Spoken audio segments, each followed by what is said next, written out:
There's a very famous incident where the Prophet ﷺ was sitting with Abu Bakr as-Siddiq radiallahu ta'ala anhu, and a man came and he started to insult them.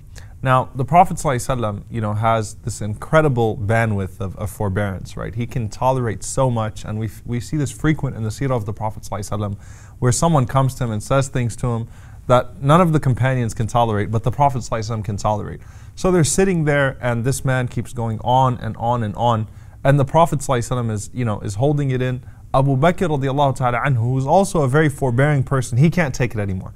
So Abu Bakr radiallahu anhu, especially as the man insults the Prophet ﷺ, stands up and starts to respond.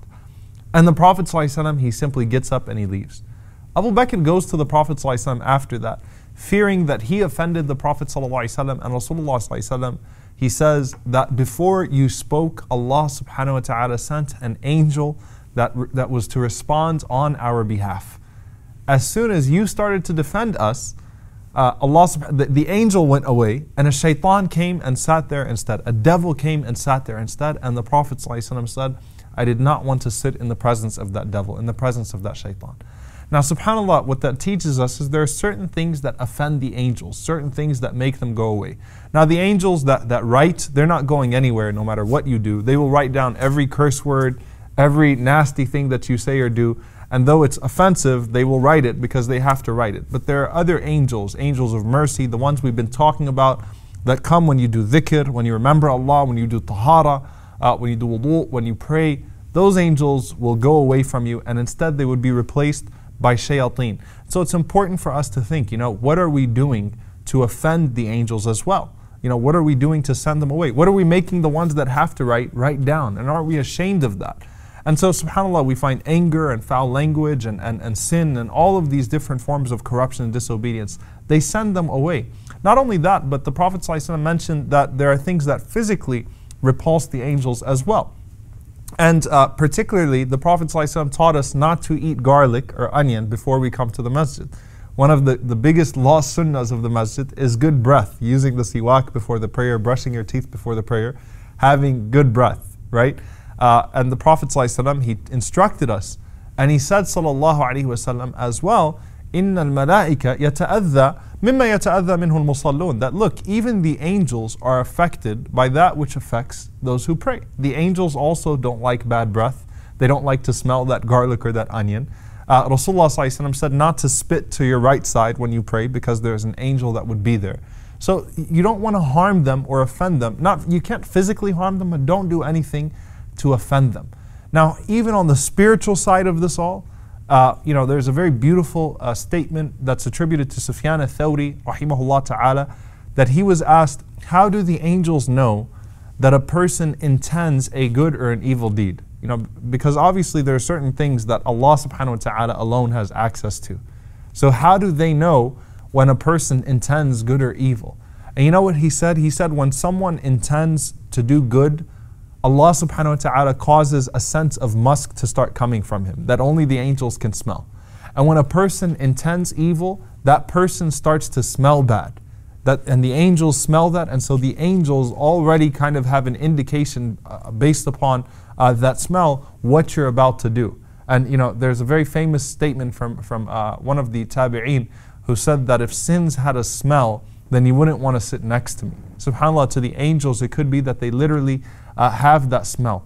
Then you have a narration that I hesitate, I don't mention this when I teach the story of Jibreel anymore because it opens up a can of worms. And any of you who have taken that class, you know that I'm already, very, very limited by my time. And by even saying that narration, I open up so much and just people get confused for the rest of the night. It's a very famous hadith that Jibreel alayhi salam did not enter the house of the Prophet ﷺ because the Prophet ﷺ had a sculpture and he had a dog that was under the bed of Aisha radiallahu anha or belonged to Al-Hasan or Al-Hussein radiallahu anhuma or so on and so forth. And Jibreel alayhi salam said that look, the angels do not enter a house that has dogs or suwar, pictures, drawings, sculptures, so on and so forth. Now, that hadith raises many issues for us, right?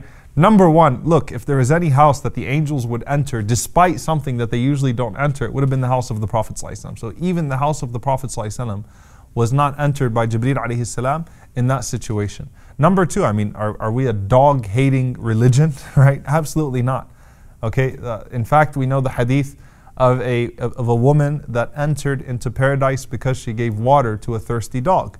The Prophet ﷺ, said that a person could keep a hunting dog, a person could keep a dog that guards property, or so on and so forth. This is obviously not a dog-hating religion per se. The only thing we're prohibited from is keeping a dog within the home because of impurities. Not that a dog is an impure animal, it's not a najis animal, but the saliva is impure.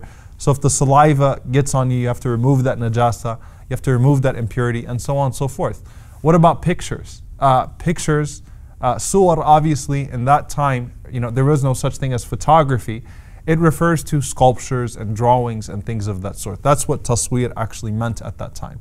Now, obviously, if you're keeping pictures or taswir, drawings or so on and so forth of living beings at a high place or in a place that it commands some form of respect, that's what the prohibition includes. So the prohibition won't include like a photo album or something that's on the carpet or kids' dolls or toys and things of that sort. It's referring to pictures that are held in honor.